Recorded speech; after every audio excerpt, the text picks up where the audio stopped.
Hi, guys. I am Marissa Lynn. I'm a suburban mom. I practice homeopathy as my trade. And most recently, I have been on a quest to rethink and reconsider everything about society at large through this love-based lens called Syntropy. And if anyone watching this is into quantum physics or quantum mechanics, you are in the right place, because Syntropy is essentially the way of nature, the way of life, the way of love. And it's essentially the mechanics of how life naturally works. And in these conversations, like the one we're embarking upon tonight, the common beliefs of our mainstream society and what we've adopted, the actions we've adopted, I don't know about you, but for me, they kind of start to not make sense anymore. And in the first few conversations, this is actually the fifth conversation, very exciting. But in these first few conversations, we've been exploring societal norms regarding health and disease. And essentially how illness works, how disease spreads, our relationship with germs, and what that seems to be based on the most recent science. And tonight, we are exploring what is infection. So, as we have before, we will be consulting with a brilliant and eloquent syntropic sage, my friend Sovereign. And he is a fellow nature fan and a wealth of experience exploring her secrets through the lens of Syntropy. Sovereign, you want to jump in and join us? Yay. Hey, Marissa. So great. So good to see you. Yeah. All right. You ready for this? Sure am. I've got some good stuff tonight. And I'm excited to hear your stuff, because we're definitely going to see what nature has to say about infection. All right. So, So let's just start, because I do have a lot. So I want to dive in.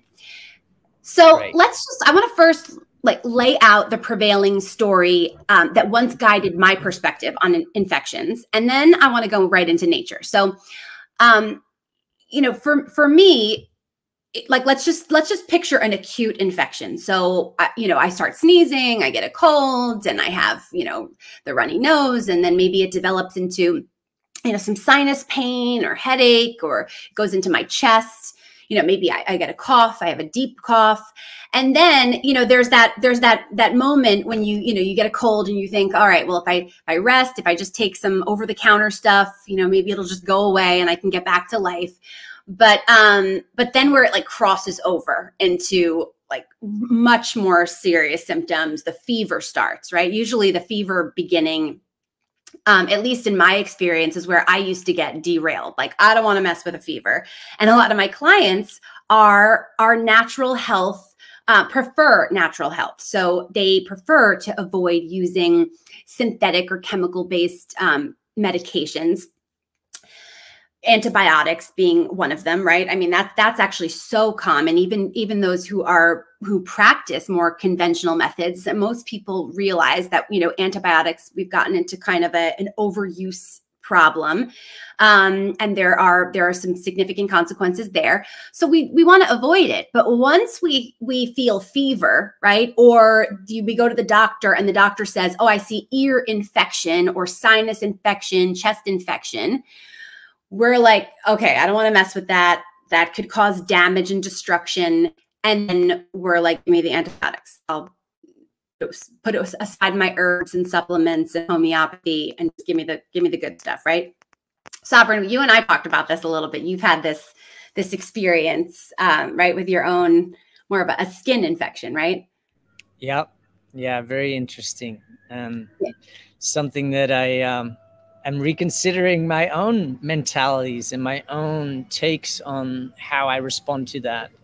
And these conversations have been very insightful for me to even reflect and take this syntropic way of relating into a more personal cellular space in how I care for my own well-being, which really comes from a lot of the belief systems that I have been unconsciously operating on. So yeah. Yeah, it's valid. It's like when you switch over. So for me, I made a switch. I was conventionally medically trained. I had been raised only using, more conventional medicine, over-the-counter drugs or prescription. I mean, antibiotics were irregular. I used to get sinus infections and ear infections, strep throat really, really frequently throughout my childhood and even into my adulthood. So I used antibiotics like it was, like it was a normal practice. So it was really tough for me to switch over to natural health when it felt relevant for me. And I'll share that story another time. There's a lot to go over tonight, but it was when I had my first child. I actually he had reactions to medications. So I kind of had to switch gears. And when I did, it was scary because of this exact scenario we're talking about tonight. So we're talking about the infection scenario. So whether it's a skin infection or, an acute cold or flu that turns into some kind of lingering infection, that's what we're talking about. What does nature say about it? What phenomena can we observe in nature that is most similar to infection in the human body? How does nature handle it? So to quick summarize what has led up to this infection discussion. 2 weeks ago, we started talking about contagion, and I presented some really not commonly shared science about contagion, testing this whole idea of how disease spreads. Is it human to human? Is it animal to human? Does it have to physically make contact from one living being to another in order for a disease to spread? And I don't know about you guys if you watched it, but I mean, some of the evidence there really pointed to, I think there's another mechanism. It didn't make sense. It really hasn't been absolutely proven. So, how did we get into this whole war, this idea that we are subject to germs, right? That it's somebody else's germs that get us sick. So, basically we found that the whole theory on germs, whether it's viruses or bacteria, this was last week's discussion, whether it's fungus or parasites, it doesn't necessarily hold up to scientific scrutiny or even common sense. And that may be the reason why science is still, saying the same story. One of the things that I find interesting about at least the health sciences is that once a story comes out and then we start exploring possibilities that are based on that story, that original story doesn't get reevaluated often. It's not a common practice to go back and go, hang on, guys, let's just make sure that this whole consensus that we thought was proven is actually proven. That really does not happen. That's not common in the health sciences for it to be reevaluated. So it makes sense that we've been operating based on this theory. We still are, and we're not really getting great results. Like if we become outcome focused and we really look at the statistics, it doesn't seem like this hypothesis ever really, or theory even, ever really got us, very far. I'm going to go into that a little bit more. So I feel it's time for reevaluation, and that's what we're doing here. We're going to be the scientists who reevaluate, crack back open that theory, and then just see if it holds. And so far, it really has not held water, in my opinion. So how did that happen? Like, how did we adopt this theory that is so pervasive? Everybody believes that, right? That disease spreads from one human to another. Germs are the cause of disease. How did we get here? So I'm not going to go into the full story, all right? But my recommendation is for you to explore this for yourself, and I'm going to share some resources. So one of the really important things I think to consider is learning about the latter part of the 19th century when, the academic institutions at the time, or the premier academic institutions at the time, were aggressively pushing to find a cure for infectious diseases, particularly tuberculosis, because it was just rampant among people and animals at that time. And if you really look at the history and what unfolded then, you'll start to get a picture of kind of what went down. And we'll go into it a little bit more next week because I want to talk about medicine. But for those who are ready to dive in, I'm going to add some links in the notes of this video. Sovereign will post some links. And I want to just share one example. So this book is, I love because it incorporates research from 2 authors and 2 books. It's like 2 books in one. And you can get this on Amazon. And one was published in 1923 and the other was in the 40s. So the perspectives of the authors are not subject to the same consensus of our time. And they both lived actually in pretty close proximity time-wise to the time when the two scientific characters that are probably most influential in the story of germ theory, which is what we're talking about, this idea I cough, you get sick because of the germs that I pass on to you, and it's those germs that cause disease. That actually is called germ theory. And then this other, so that was actually, it actually dates back further, but the most famous scientist who kind of brought that into fame was Louis Pasteur, and everybody knows Pasteur, right?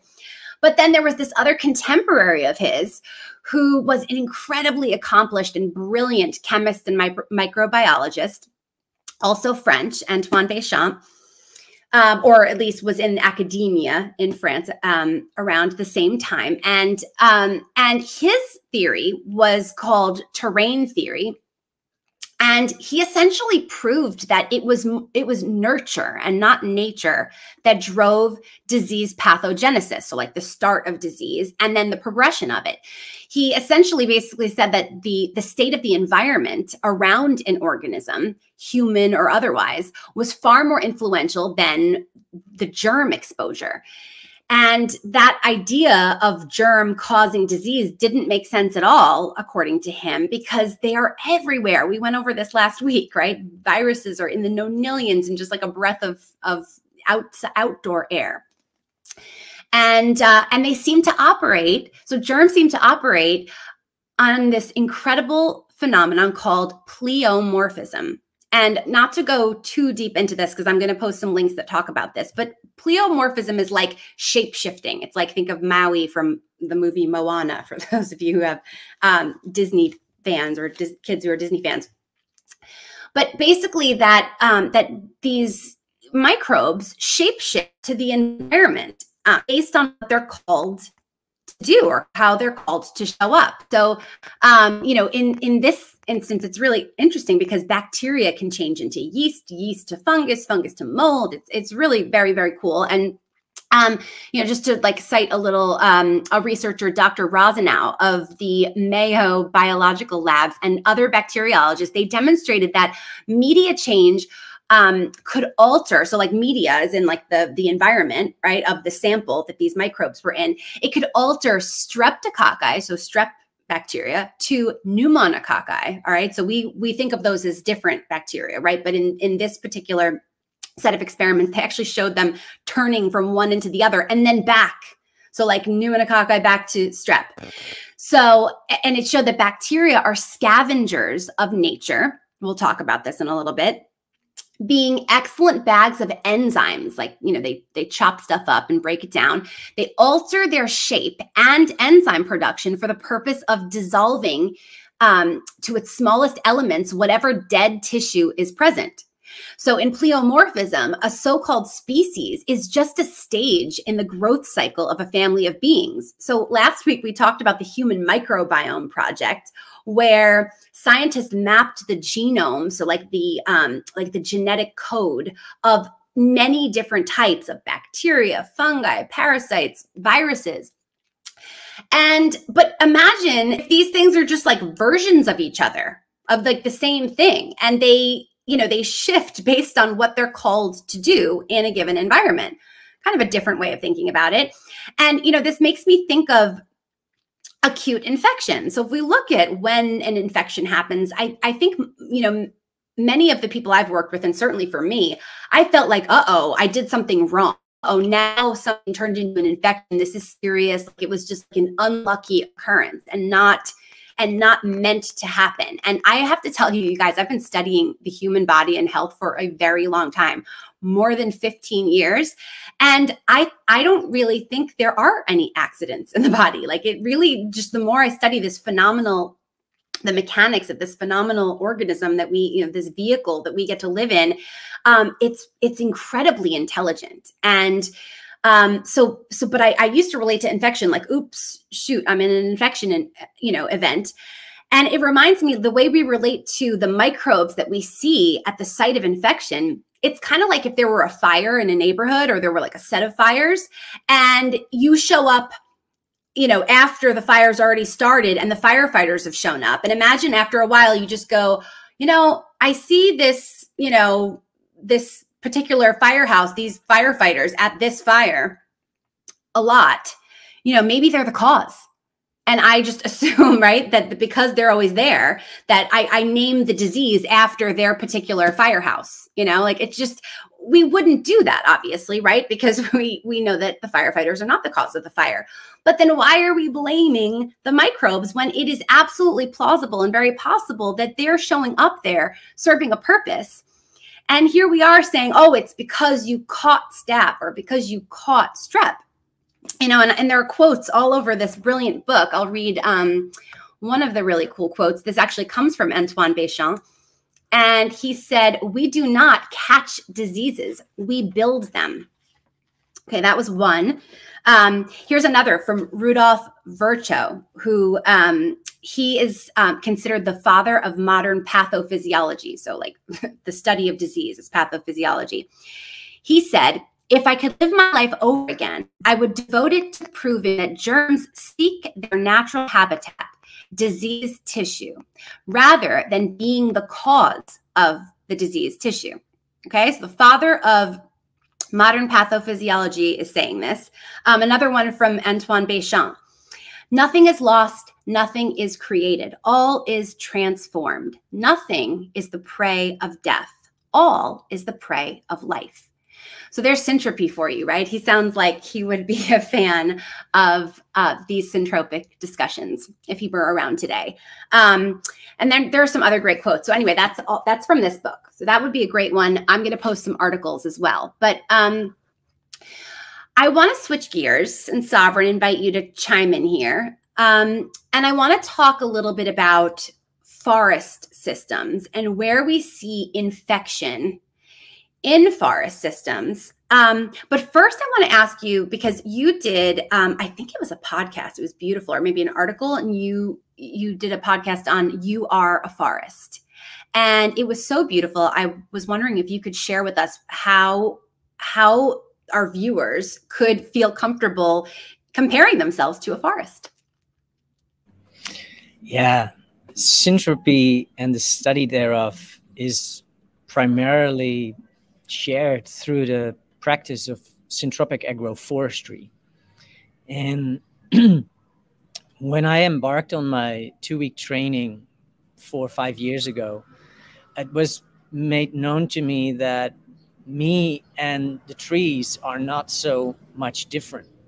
And I thought it was just a wild statement. It didn't really make a lot of sense. And she, my teacher, she kind of just put the curious proposition there for me to maybe not toss that out just yet and maybe sit with that for a bit. And so I started being open to exploring how we as humans and how trees could be similar in the life processes. And wow, that of course opened a doorway into a magical realm that I was never shown from my early days on this earth. Because the study of syntropy is a study of life and what life is doing in and of itself. And so that may not be so easily observed by trying to psychoanalyze myself, because we have this psychology, we have emotions, we have behavioral traits. A tree is much more easy to look at because it's just standing there. And we have studied trees for many years with their hydrological cycles and all different functions that they perform. And it's also quite easy to actually imagine a tree in an ecology of a forest and how we can enhance the growth of a forest and accelerate the life processes and the practices and principles that are applied in syntropic agroforestry through means of pruning, what we call management, is then sort of archetypally transponable onto our human ecology. We could have a big reset in our system. We can cull a whole range of old friends out of our system if we wanted to, which is particularly what that podcast is about, is that we keep relationships going for a very long time. And we can consciously initiate a process of reducing that so that we create space for new relationships, for new growth, for new avenues to embark on. But in nature, there are several witnessable scenarios and events that take place, and one of them is natural fire, and another one is storms or tornadoes.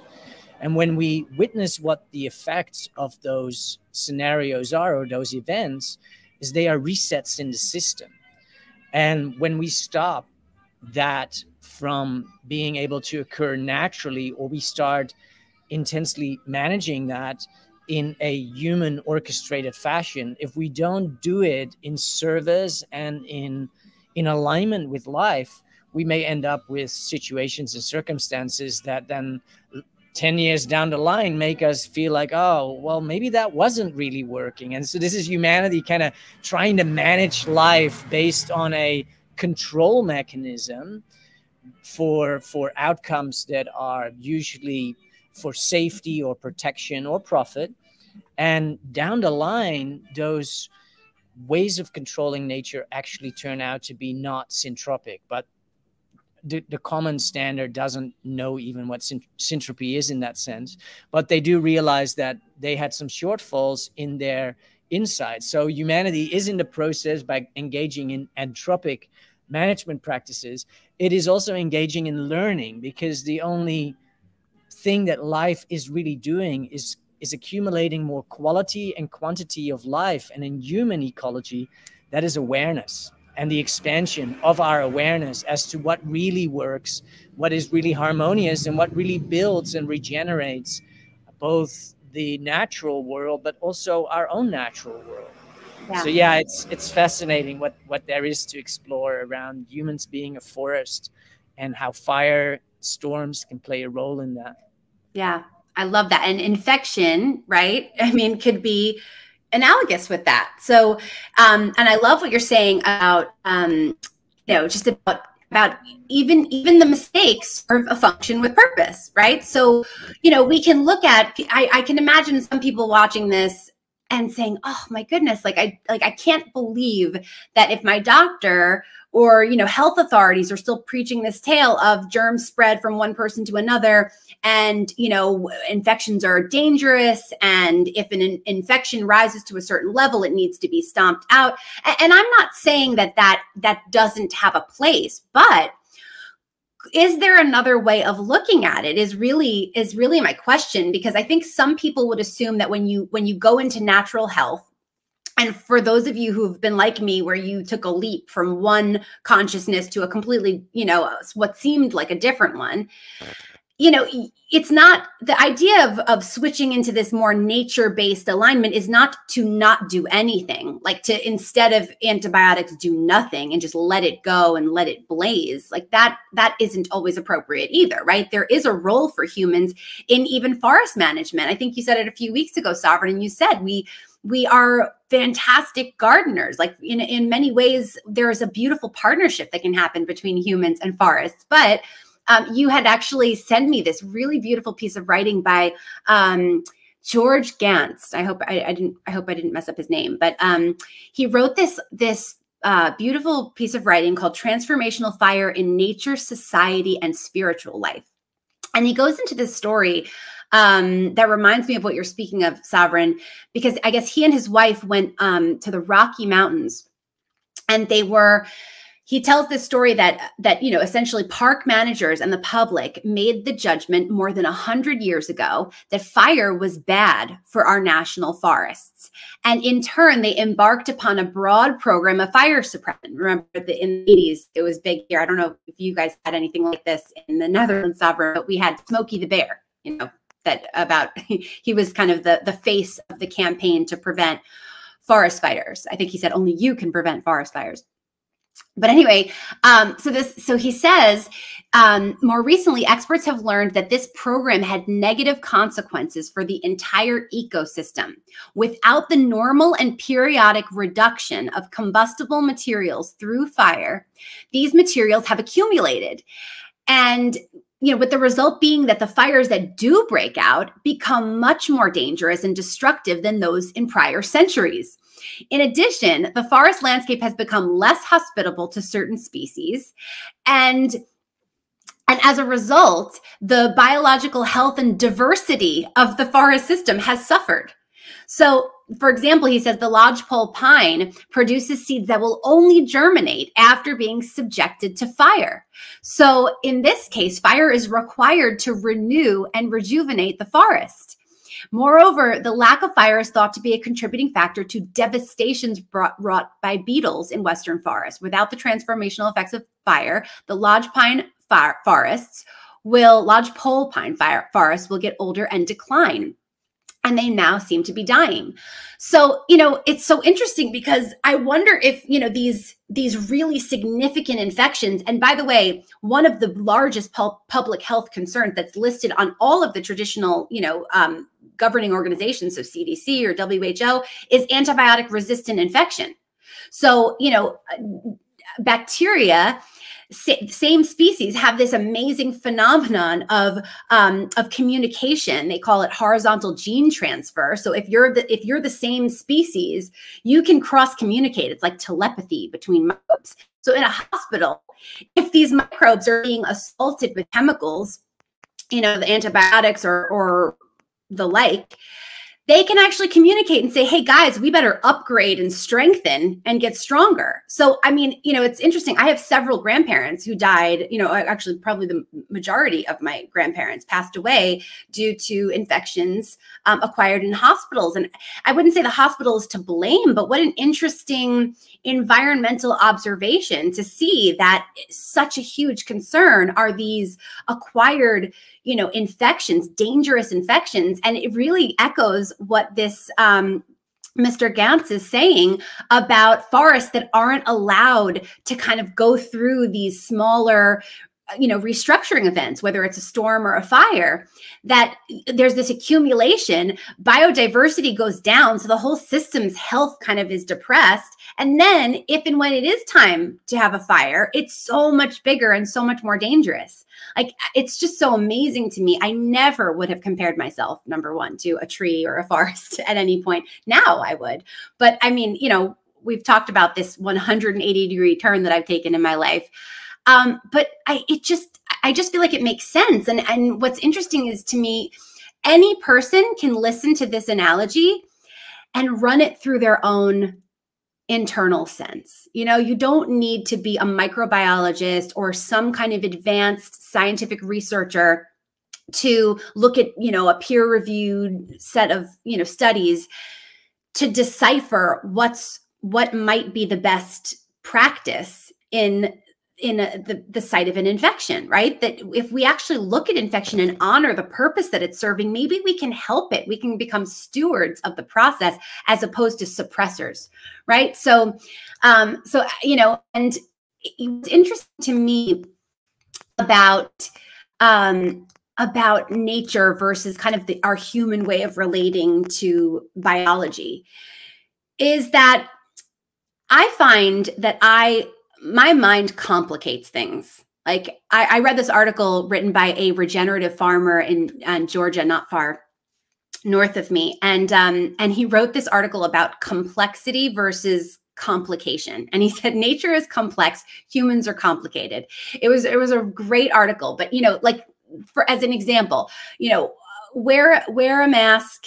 But if you're sitting down at a restaurant, you can take it off as long as you're eating or talking to somebody from a seated position, you're good. But then once you stand up and walk to the bathroom, now you got to put it back on, make sure you wear two sometimes, or one, or maybe not at all, but then, or put three back on. It's just complicated, right? Like, who can possibly make sense of that, right? What is the sense there? Where is the essential concept that I can like sink my teeth into where that would make sense, right? But when I'm talking about complexity, nature is complex. And I have a feeling a lot of people who are hearing this whole idea that germs might not be the cause of disease might be thinking, well, then what is it? What is it, Marissa? Something happened this last 2 years, like it's got to be something. And I absolutely get it, right? Like, our brains reach for something to hang our hat on to explain what we're seeing.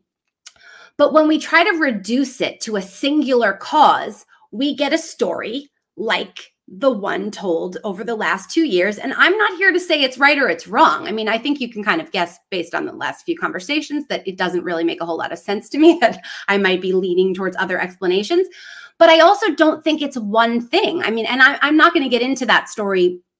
I don't think Sovereign and I are interested in being entangled in that. But if you guys watch, like Dr. Zach Bush, he has a video on YouTube. I think it's the Global Health Initiative is his education organization. And he has a really awesome video, what happened last year. I'm not saying that's the right story, but it's certainly a great one to watch if you're wondering, like, what else could be the explanation for this, right? And then you don't have to get entangled into whether something leaked from a lab or it, came from a patient zero somewhere in Africa, or, we don't have to get into these stories, because you can just listen to a bunch of them and then run them through this awesome lens. If it's your thing, if Syntropy is your thing. I mean, it's definitely mine. I hear, okay, positivity, love, everything in life is performing a function with purpose. There's no randomness, everything, even what seems random and unknown has organization to it. Like, those are the kinds of messages that come out of a syntropic lens. And I've said yes to that. Sovereign, I've said yay. That's your word, right? So, I mean, so that's really what I'm trying to deliver here, right? It's just a way of outside of a research lab, outside of a peer review, statistical analysis, just kind of running some common sense comparison on the idea that there is complexity in nature. There are many things that we know of in our environment that are dangerous. I mean, just look up, agrochemicals, look up glyphosate, look up arsenic, which was used for years as, a weed suppressor. It was used as, believe it or not, in my area here in Florida, it was actually used, there was a parasite control problem where they bathed the cattle in arsenic. They gave these poor cows arsenic baths to try to reduce mosquitoes. Okay, so people were eating that cattle. I mean, that was what was fertilizing the grass. I mean, yeah. So there's other stuff. I mean, in our air, in our water, in our soil, it is no secret, you guys, that there are toxins all over the place. And I don't think it's a conspiracy theory to entertain that maybe our way of living, if we're to consider a terrain-based nurture more than, genetic nature, if we are to consider these approaches. Now we have Mayo Clinic, we have all these different scientific sources saying that they've examined the role of environment in pathogenesis, the startup of disease. And then, when we talked about, bacteria and fungi having an affinity for diseased tissue. Well, if we're exposed to this stuff all the time, then there's going to be parts of us that are suffering and that may be calling for some decomposition. They may be calling those Maui of Moana style microbes to shapeshift into something that breaks down the stuff that's not really working anymore so that it can be renewed and the seeds can be there for new growth. And listen, that process can be dangerous and scary. And that's why when we go into medicine next week, I am a huge believer in medicine as an assist in this process. I believe in healers. I believe in doctors. I absolutely love the idea of supporting natural processes.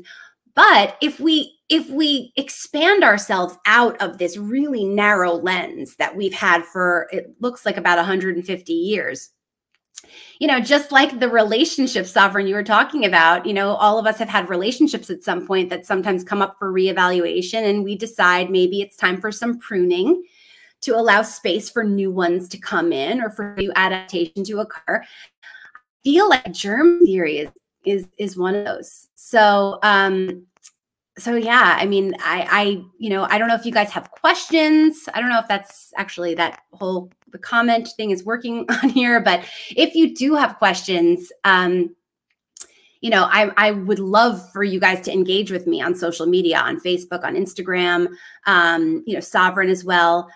And then I'm getting to the point where I'm sending out a newsletter. So by next week, I'll have a way for you guys to sign up for that. I have that actually on my website too. and we can have more of these conversations because I love them. And I'm so excited to like share them here and to invite other people in. I have my buddy Sovereign, who I love to chat with him. We were chatting, you guys, for months before this. And finally we were like, why are we not recording this and putting this out there and inviting other people like into our room to enjoy it with us? So it's really cool to do. Yay to Syntropic musings and sharing. Yeah. So awesome. I just wanted to tie back into fire within the body and how the fire that we spoke about in nature, in forests, how relevant that is, how that has become suppressed. And then they realize, oh, that's not working. And the way that fire can manifest inside our physiology is through fever. And what have we been doing commonly as a human species in the Western world over the past 100 years? We progressively became more hooked onto the idea of breaking the fever. And I'm not saying that breaking the fever is a bad idea, but what is, so looking through the syntropic lens, what is the body in and of itself actually doing? Because there seems to be, and there has been for me for a very long time, this sense of like, oh, my body's feeling unwell. I'm having a fever. My temperature is high. I don't like this because it doesn't feel good. And because it doesn't feel good, and I have a story running that I should not feel like this, I'm going to do something to suppress my body that is in the process, in its own complex intelligence, to raise a fever. And what happens in the process of raising a fever is that the body heats up. It's a heating up event. And there's a liquefaction happening in all of the body that kind of makes, through the warming up of all the tissues and all the blood vessels, it allows actually these toxins to become sweated out, whatever is there in our system, to be kind of cast out of our cellular metric, which is very, very fascinating to kind of see how we've repressed these fire management practices in nature.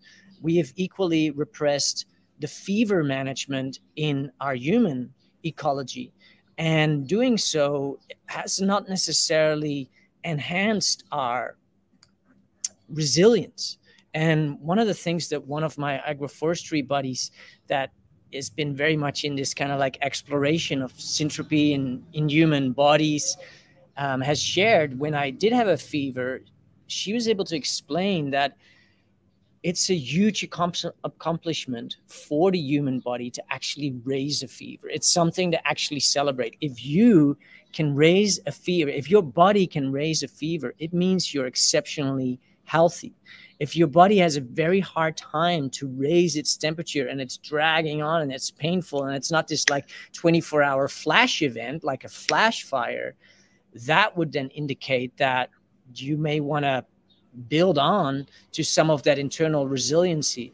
And it was really a nice way for me to kind of reflect and gain a new perspective, that when I do have a fever, that I'm like, this is a natural process.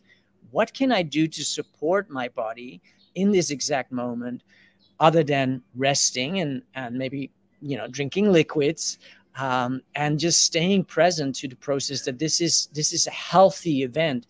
And I just wanted to bring that into the conversation to kind of flesh out how we may view fire in our own way of being.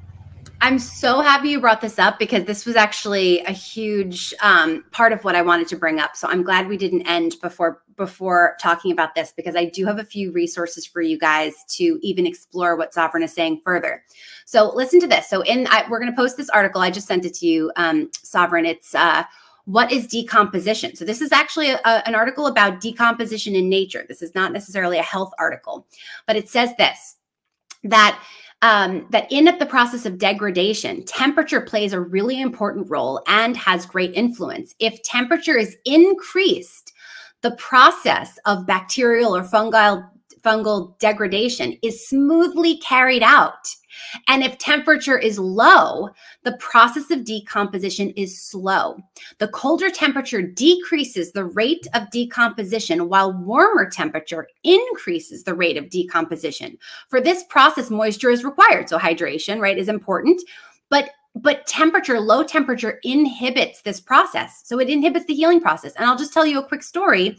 So a friend of mine had a brand new baby. I think her baby was maybe 1 month old, and he had a fever, and she called the pediatrician's office just to get their recommendations. And the baby had, I think it was like riding on like 100.8 was the temperature. And that was past the threshold, I guess, that the particular physician or pediatric office recommended she immediately take the baby to the hospital.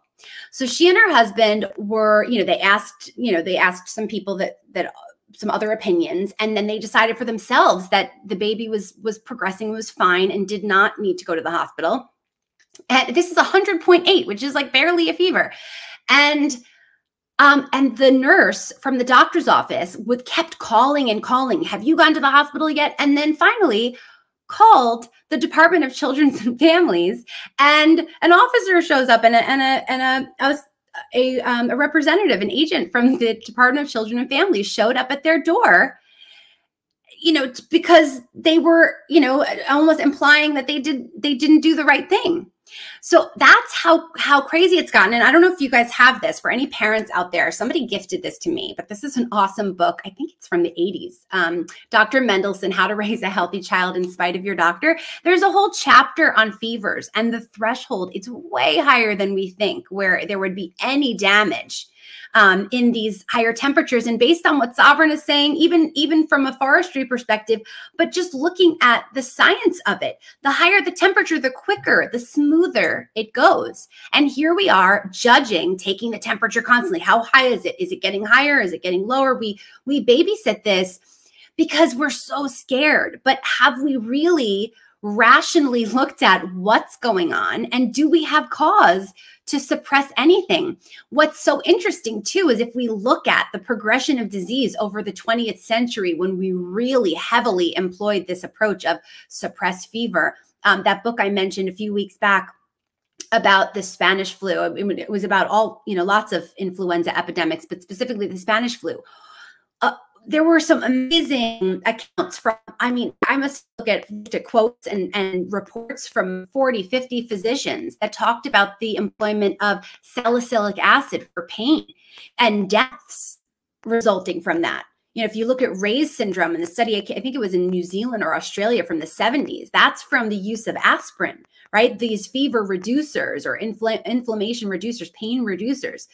So, if we really want to talk about danger, there's absolutely scientific evidence that shows the danger in reducing these events. But have we really applied common sense to the danger if we allow them and support them? So I'm so glad you brought that up, Sovereign. And there's an article by it's by Dr. Thomas Cowan, and I am such a fan of his. I've read his books for years, and personally, looked to his wisdom. He was a pediatrician, and is no longer practicing after a very long career. But he wrote this really awesome article, you guys, if you want to read into this, called Fevers in Children. And he shares some amazing stories of infectious diseases, these acute inflammation events, healing conditions. Like even in the pediatric books, it talks about it, acute inflammation events or infectious disease healing, like nephrotic syndrome, so like kidney disease, or even cancers. So it's very interesting to see the natural side of infection, this natural perspective. And I'm hoping that sharing this tonight will expand this perspective. And I hope you guys will share this, will whether you share this talk or you just in conversation, you start these conversations, because it would be an amazingly beautiful thing to see. We started supporting illness differently as a result of just looking at naturally what it's doing.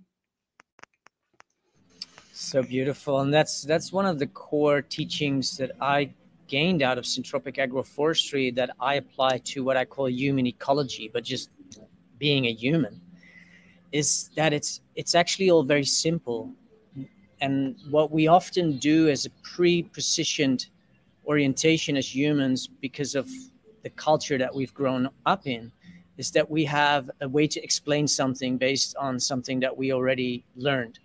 And this syntropic way of relating to life is just to question the function. So in relation to the fever or in relation to any bodily event, question the function. What is nature in and of itself doing? What is our body in itself doing? I have come away from this narrative that fever is a bad thing because that was the story I was running. Now I've learned through questioning the function and really exploring and reconsidering what that is. Oh, I'm feeling like I'm getting an infection. Oh, I feel like something is congesting in me and now my body is heating up. Oh, let me go and suppress that. Well, that's actually what my body is designed to do, to help me transcend and transform this infection and in the process become more biointelligent. And so these conversations are gold. I really love what you're bringing in with both the research and the time and the effort that you put into really bringing depth to this conversation, Marissa. I'm so happy to be the Syntropic Sage on the sideline, bringing in my purpose. Yeah, so great. I love it. Oh, so awesome. Thank you guys so much for being here. That's it for us tonight. Next week, we're going to get into medicine. So we'll see. Sovereign, you want to hang with me again for that. And yeah, to many more. You guys have a beautiful night. And I have some syntropic dreams. And let's learn how to support our healing, our natural healing process. Beautiful. Yay. Ciao for now. Ciao for now.